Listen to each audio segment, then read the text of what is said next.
흑임자 쌤이에요. 오늘은 우리나라 최초의 국가인 고조선이 멸망한 이후에 철기 문화를 바탕으로 해서 한반도에 새롭게 성장하고 있었던 여러 나라들의 특징에 대해서 공부해 보도록 하겠습니다. 여러분, 이 단원을 공부할 때 가장 중요한 포인트는 바로 지도상에서 각 나라의 위치를 반드시 찾을 수 있어야 한다는 겁니다. 자, 이 단원에서 왜 지도에서의 위치가 중요하냐? 바로 오늘날보다도 고대 사회에는 그 나라의 위치, 즉 자연 환경이 그 나라에 끼치는 영향이 상당히 컸기 때문이겠죠. 따라서 그 나라의 위치에 따라 각 나라의 사람들이 어떻게 먹고 살았는지, 그 나라만의 독특한 풍속으로는 무엇이 있었는지가 달라지기 때문에 반드시 지도에서 각 나라의 위치와 연관지어 공부할 수 있도록 합니다. 자, 그러면 이제 본격적으로 여러 나라의 위치 먼저 시작해 보도록 하겠습니다.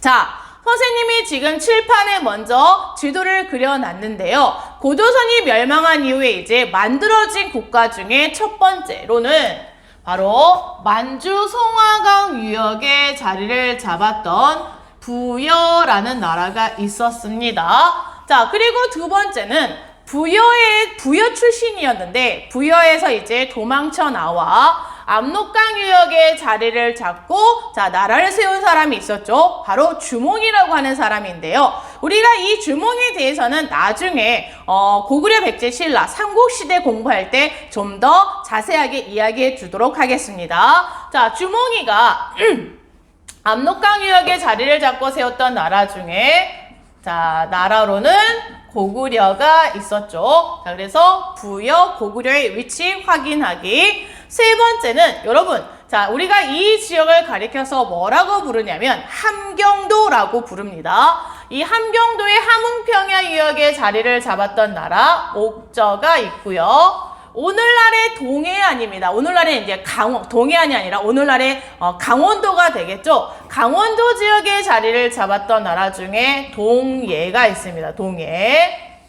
자, 그리고 마지막으로 이제 가장 살기 좋은 곳에 이제 자리를 잡았다라고 할 수가 있는데 한반도의 남부에 자리를 잡았기 때문에 상당히 기후적으로 따뜻하고 넓은 평야지대에 자리를 잡았습니다. 평야지대에 자리를 잡았다는 얘기는 농사가 잘 되었다는 거니까 먹을 게 많았다는 얘기가 되겠죠. 자, 그 지역에 자리를 잡았던 나라 우리가 삼한이라고 부르는데요. 삼한은 마한, 변한, 진한 세 개를 합쳐서 삼한이라고 하죠. 자, 지도상에 표시해 볼까요? 마한, 변한, 진한 이렇게 세 개를 합쳐서 우리가 삼한이라고 부른다는 거 정리합니다. 자, 그래서 이제 우리가 지금부터 본격적으로 부여부터 삼한까지 각 나라는 어떤 정치적인 특징을 갖고 있었고 무엇을 먹고 살았는지, 그 다음에 각 나라 사람들은 하늘의 제사를 지냈는지, 또 각 나라만의 독특한 풍속으로는 무엇이 있었는지를 하나하나 정리해 보도록 하겠습니다. 자, 그러면 가장 먼저 부여에 대해서 공부를 시작해 볼까요? 여러분, 부여가 자리를 잡고 있는 곳은 어디냐? 만주에, 여기에 송화강이라고 하는 강이 있습니다. 송화강. 자, 만주 송화강 유역에 자리를 잡고 있었던 나라가 부여인데, 일단 부여는 정치적으로는 어떤 특징을 갖고 있었다? 바로 5개의 부족이 서로 연맹을 해서 나라를 이끌어갔던 오부족 연맹체였다라는 특징이 있습니다. 자, 이 오부족 연맹체라고 하는 이 말에서도 알 수 있듯이 우리가 지난 시간에 배웠던 바로 연맹왕국의 특징을 특징을 보이고 있는 나라가 바로 부여가 되겠는데요. 이 부여가 연맹왕국이었다라고 하는 걸 가장 단적으로 보여주는 게 뭐가 있느냐? 부여에는 사출도라고 하는 게 있었다라고 하죠. 혹시 여러분 윷놀이를 해봤는지 모르겠지만 이 윷놀이가 사출도에서 유래했다라고 하는 이제 설도 있는데요. 자, 사출도가 무엇이냐? 자, 왕은 중앙만 다스립니다. 자, 부여의 왕은 자, 중앙을 다스리고요. 나머지 지역 4개의 별도의 지역은 자, 누가 다스렸느냐? 바로 자, 별도의 힘을 갖고 있던 자, 군장들이 다스렸다라는 겁니다. 군장.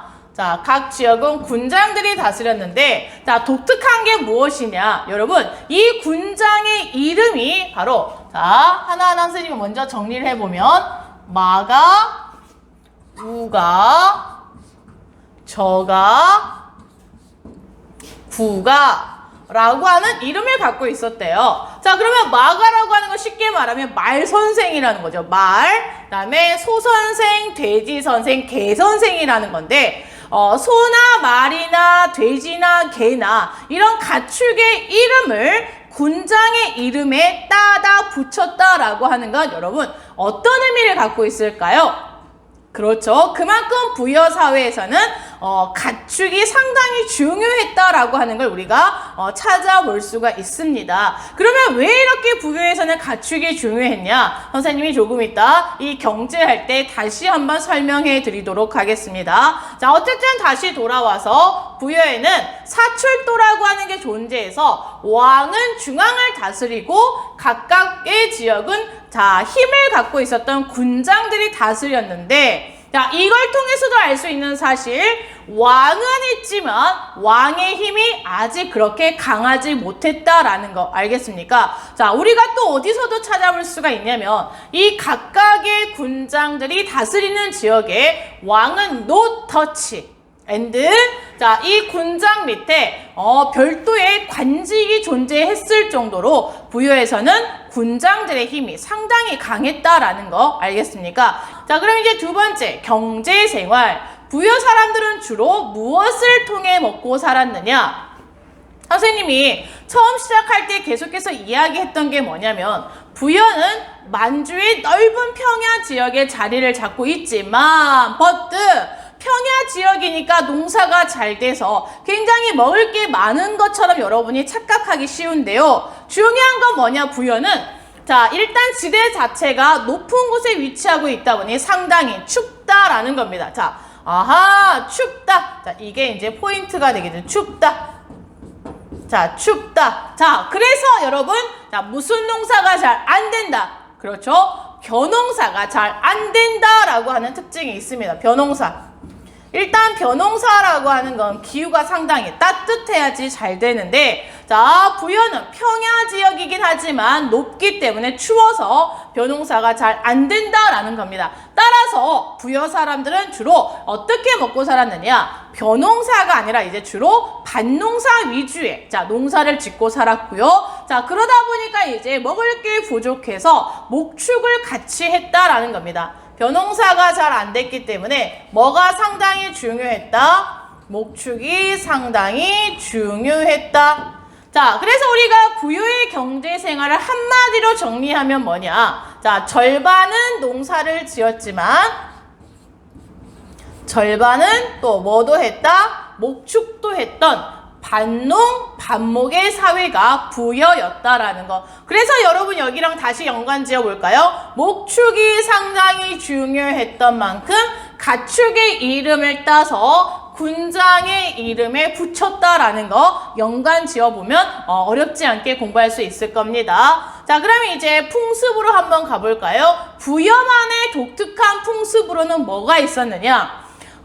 부여 같은 경우는 이제 상당히 법이 엄격했다라고 합니다. 물론 고대 사회, 다른 나라들도 다 그랬겠지만 부여는 일책 12법이라는 게 있어서 자, 책이 뭘까요? 책. 여러분 이제 그 잘못해서 너 진짜 선생님한테 너 책 잡혔다. 자, 이런 말 가끔 하는데 잘못했다라는 거죠. 한 가지를 잘못하면 자, 내가 어떤 일을 잘못했을 때 12배로 배상을 한다는 겁니다. 쉽게 말하면 학교에서 흑임자가 친구의 연필을 한 자루 훔치다 걸렸어요.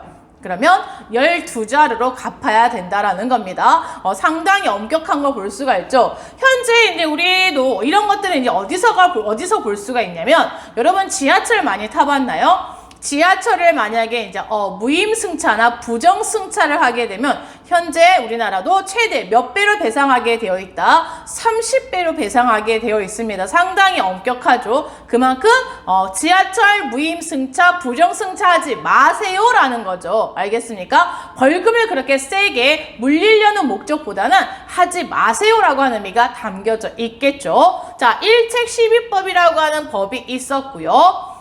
형사취수제. 자, 형사취수제라고 하는 풍습이 있었다고 합니다. 자, 그럼 형사취수제는 뭐냐? 형이 죽으면 형수를 취한다라는 뜻이 되겠습니다. 자, 그럼 이게 뭔 말이냐? 자, 예를 들면 흑임자네 이형제가 있었습니다. 첫째가 이제 흑임자라고 하는 남편이 있고요. 두 번째가 백임자입니다. 백임자. 자, 흑임자가 어느 날 이제 부여에서 사냥을 하러 갔다 사냥을 당해버렸어요. 그래서 흑임자가 이제 죽어버리게 되었는데, 흑임자는 이제 부인이 몇 명이 있었냐면 한 2명 있다고 해볼까요? 2명? 아니요. 자, 1명 있을게요. 1명. 흑임자 부인이 이제 1명이 있었는데, 자, 하트 표시. 자, 이 흑임자가 사냥을 갔다가 이제 죽어버리게 되었을 경우에 어떻게 한다? 이 형수님을, 자, 형수님이 누구랑 다시 결혼하게 된다? 둘째인 백임자와 결혼을 하게 된다라는 겁니다. 선생님, 그거 말이나 돼요? 말도 안 돼요. 학교에서 이제 가끔씩 이렇게 반응을 보이는 친구들이 있는데, 오늘날의 기준으로 본다면 이거는 말도 안 되는 이제 풍습이지만, 고대 사회에는 이게 필요했다라는 거죠. 부여에서는 이게 필요했다라는 겁니다. 왜요? 만약에 흑임자 이 형수님께서 남편이 죽었다는 이유로 이제 남편이 죽은 이후에 이 흑임자의 전 재산을 가지고 자기 친정으로 돌아가 버리게 될 경우에 어떻게 되겠습니까? 이 흑임자의 재산이 줄어들 뿐만이 아니라 이 형수님의 노동력도 잃어버리게 되는 결과를 가져오겠죠. 따라서 형사취수제라고 하는 이 풍습 자체는 왜 필요했다? 그렇죠. 그 가족의 어떤 재산과 노동력을 확보하기 위해서 반드시 필요했다라는 겁니다. 알겠습니까? 자, 그 다음에 세 번째로는 부여만의 이제 독특한 풍습은 아닌데 순장도 있었습니다. 순장. 고대 사회에는 우리나라뿐만이 아니라 다른 세계 여러 나라들에서도 순장의 풍습이 보여지는데, 순장할 때 이 순자는 뭐냐? 따라 죽을 순자입니다. 따라 죽을 순자에, 자, 이 장자는 장례 장자. 그러니까 장례를 치를 때 따라 죽었다라는 거죠. 예를 들면 이제 왕이나 또는 높은 고위 관리가 죽었을 때 그 가족들이라든지 신하들을 같이 산채로 묻어버렸다는 겁니다. 이거 너무 끔찍한 거 아니에요? 잔인한 거 아니에요? 선생님이 조금 전에도 이야기했지만 역사를 바라볼 때는 항상 그 시대에 돌아가서 그 시대의 눈으로 바라봐야 우리가 역사를 정확하게 이해할 수 있다라고 했죠. 그러면 이 순장이라고 하는 풍습은 왜 존재했느냐?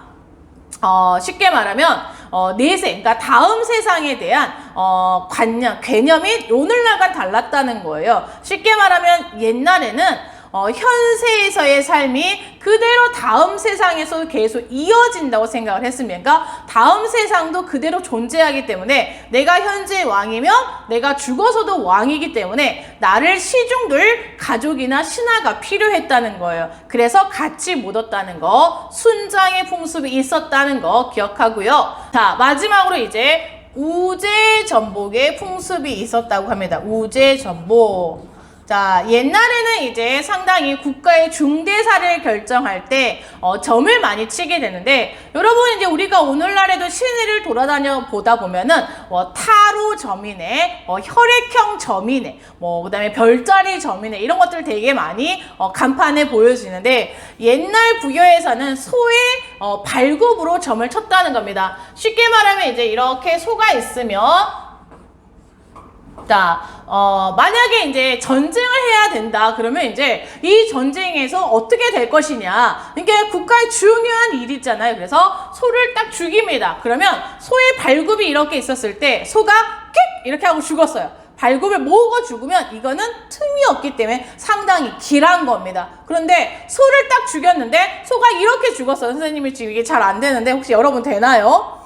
선생님이 이게 잘 안, 학교에서 이렇게 해보면 친구들 이거 되게 잘 되는데 선생님은 잘 안 되더라고요, 이게. 아무튼 이게 이렇게 돼서 소가 이렇게 발굽을 벌리고 죽었어요. 그러면 그냥 틈이 있으니까 상당히 이제 불길하다는 징조가 됩니다. 그래서 이때는 이제 전쟁을 하지 말고 연기를 하든지 이렇게 점괘가 나왔겠죠. 어쨌든 우제전복이라고 하는 건 소를 죽여서 점을 쳤다라는 거. 자, 이렇게 해서 1책 12법 형사취수죄 순자 우제전복은 부여의 독특한 풍습이라고 할 수가 있다라는 거. 자, 마지막으로 이제 제천행사 가보겠습니다. 제천행사, 하늘의 제사를 지냈다는 겁니다. 하늘의 제사를 지냈다. 쉽게 말하면 오늘날로 이야기하면 땡스 기빙 데이가 되겠죠. 추수감사절처럼 한 해 농사를 다 짓고 나서 이제 감사의 의미로 하늘의 제사를 지냈는데, 부여는 이제 특이한 게 뭐냐면 보통은 땡스 기빙 데이가 언제이냐면 가을이 되겠죠. 가을에 추수를 다 끝내고 나서 하늘의 제사를 지냈는데 부여는 가을이 아니라 몇 월 달에 제천 행사를 했느냐? 12월 달에 했습니다. 자, 그러면 12월 달에 왜 하필이면 12월 달이냐? 이게 중요하겠죠. 12월이면은 여러분 상당히 추워서 눈이 많이 오잖아요. 특히 부여 같은 경우는 저 위쪽이기 때문에 상당히 춥고 눈도 많이 왔을 텐데, 자, 눈이 많이 오면은 이제 여러분 동물들이 눈에 이제 갇혀가지고 많이 죽게 되거나 이렇죠. 그러면 사냥을 하기가 상당히 쉬웠겠죠. 그래서 사냥하기에 좋았던 계절인 12월 달에 부여에서는 특별히 제천 행사를 치렀다는 거. 자, 그래서 부여의 제천 행사의 이름을 뭐라고 하느냐? 영고라고 합니다. 이 고자가 북을 두드린다. 북을 둥둥둥둥 두드리면서 한 해의 어떤 그 가축, 그 하늘의 감사의 의미로 이제 축제 페스티벌을 했다라는 거 기억하기 바랍니다. 자, 12월 달에 제천 행사했다는 거 다시 한번 정리하기 바랍니다. 자, 그러면 이제 두 번째 고구려에 대해서 한번 공부를 해볼까요? 여러분, 이 고구려의 위치를 지도상에서 한번 같이 확인해 볼까요? 자, 주몽이 부여에서 탈출해서 이제 압록강의 졸본 지역에 자리를 잡았는데, 자, 이 졸본 지역의 이제 가장 중요한 특징은 뭐냐? 바로 험한 산악지형이라는 겁니다. 자, 고구려가 처음 터를 잡았던 곳은 험한 산악지형이다. 자, 그렇기 때문에 이제 평야도 굉장히 적고, 그러니까 농사가 잘 안 될 수밖에 없다라는 거 일단 기억하기 바랍니다. 자, 그러면 이제 부여가 아니라 고구려의 정치적인 특징. 자, 선생님이 조금 전에 주몽이 부여에서 탈출해서 내려와 나라를 세웠던 만큼 고구려는 상당히 어느 나라와 유사한 특징을 많이 보이고 있다. 부여와 상당히 여러 가지 면에서 비슷한 특징을 많이 갖고 있다는 거 잘 기억하기 바랍니다. 자, 그럼 고구려의 정치적인 특징. 자, 고구려도 역시 오부족 연맹체였다. 부여와 마찬가지로 고구려도 5개의 부족이 서로 연맹을 해서 나라를 이끌어갔던 연맹왕국의 특징을 보였다라는 거 기억하고요. 두 번째, 고구려의 경제. 고구려 사람들은 어떻게 먹고 살았느냐? 자, 이 경제가 이제 상당히 중요한데, 선생님이 조금 전에 뭐라고 얘기했습니까? 고구려 같은 경우는 험한 산악 지형이다 보니까 평야가 굉장히 적어서 먹을 게 늘 부족했습니다. 그러면 이제 어떻게 먹고 살았다, 이들이?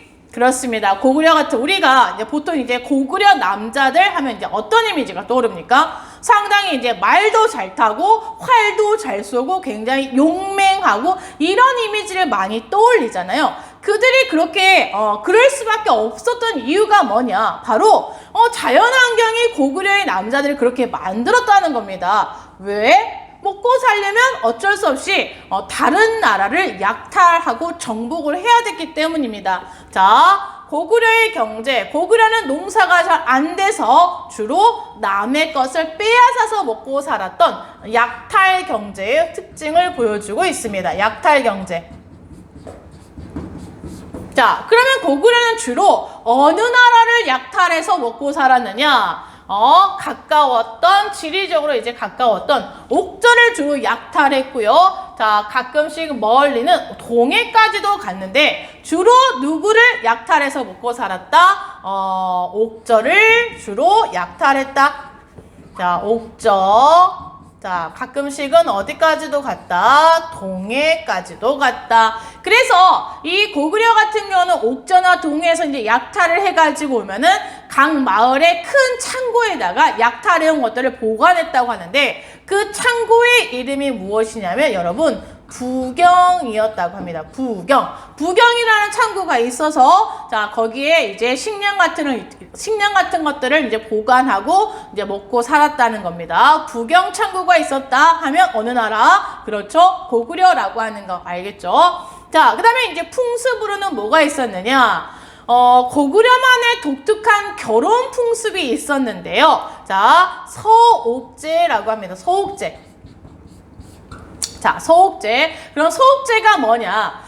이제 오늘날에는 여러분 이제 남자와 여자가 사랑을 해서 이제 결혼을 하게 되면은 어디에다가 이제 신혼집을 마련합니까? 자, 그렇죠. 옛날에는 보통 이제 뭐 남자 집에 들어가서 살기도 하고 가끔씩은 여자 집에, 친정집에 들어가서 살기도 하지만 오늘날에는 이제 각자 별도의 집을 마련해서 신혼집을 마련하지만 고구려에서는 이제 그렇지 않았다는 겁니다. 자, 예를 들면 이제 흑임자라고 하는 굉장히 이제 아리따운 여인이 한 명 있었습니다. 자, 흑임자.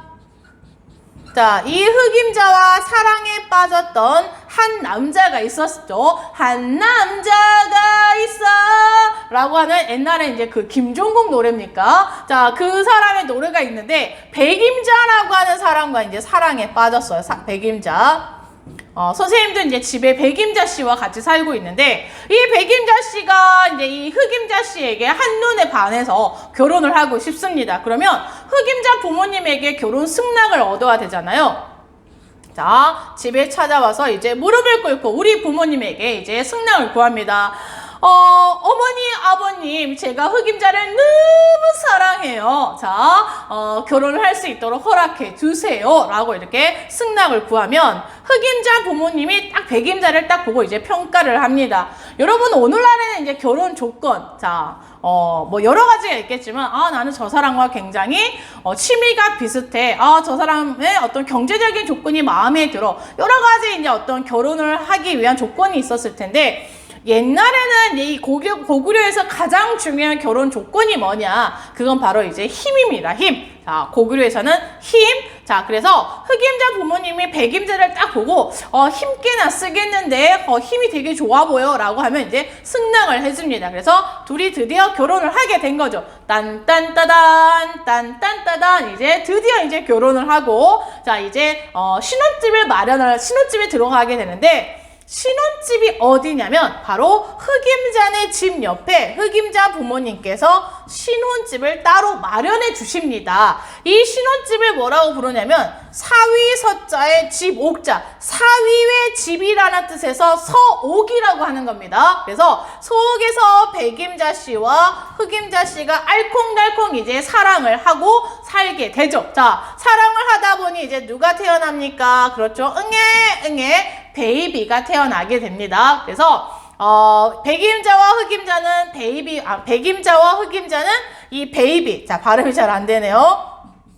베이비와 함께 열심히 이제 흑임자네 집에서 농사가 아니라 열심히 이제 일도 해주면서 열심히 살다가 이 베이비가 이제 어느 정도 장성하게 되면은 다시 이 가족들을 데리고 어디로 돌아가게 된다? 백임자네 집으로 돌아가는 결혼 풍습을 서옥제라고 합니다. 그럼 여러분, 왜 고구려에서는 이 남자의 이 서옥제라고 하는 이 결혼 풍습이 존재했을까요? 그만큼 남자의 노동력이 상당히 중요했다라는 거잖아요. 그러니까 남자의 노동력이 중요했다는 건 뒤집어서 생각해보면 남자들이 그렇게 많이 없었다라는 뜻이 될 것 같아요. 여러분 재미난 게 뭐냐면 우푼이라고 해야 되나? 우푼은 아닌데 슬프지만 행복한 선생님 좀 발음이 막 꼬이는데 여러분 오늘날에는 이제 여자들이 이제 결혼을 하게 되면은 혼수를 여러 가지를 이제 장만해 가게 되죠. 뭐 여자들이 이제 뭐 가전제품도 사고 가구도 사고 막 여러 가지를 이렇게 혼수로 장만해 가게 되는데 고구려에서는 이제 재미난 게 뭐냐면 혼수로 가져갔던 것 중에 하나가 여러분 수의였다고 해요. 수의. 수의는 뭐예요? 죽을 때 입고 가는 옷을 수의라고 하는데 여러분 행복해야 할 이 결혼식에 왜 고구려의 여성들은 수의를 혼수로 장만해 갔다? 그건 그만큼 고구려에서 남자들이 일찍 죽을 확률이 높았다라는 거죠. 그만큼 고구려는 다른 나라를 약탈하기 위해서는 전쟁을 할 수밖에 없고 그러는 과정에서 이제 많이 죽었다라는 거죠. 어쨌든 자 이런 여러 가지 것들이 이제 복잡하게 얽혀서 고구려에서는 이런 서옥제라고 하는 독특한 결혼 풍습이 나왔다는 거 기억하기 바랍니다. 자, 그다음 마지막으로 이제 고구려의 제천 행사. 선생님, 고구려에서도 제천 행사가 있었습니까? 고구려는 농사도 안 되고 먹을 게 부족했는데요. 자, 그렇게 질문하는 것 자체가 어찌 보면 이제 편견이라고 할 수가 있는데, 여러분, 고구려는 이제 다른 나라에서 약탈을 해와서 부경 창고에 가득가득 실었던 그 날이 어찌 보면 고구려 입장에서는 축제 날이 아닐까요? 자, 그래서 고구려에서는 10월 달에 동맹이라고 불리우는 제천 행사를 치렀다는 거 기억하기 바랍니다. 자, 이렇게 해서 이제 고구려까지 오늘 내용을 마무리해 보도록 하겠습니다.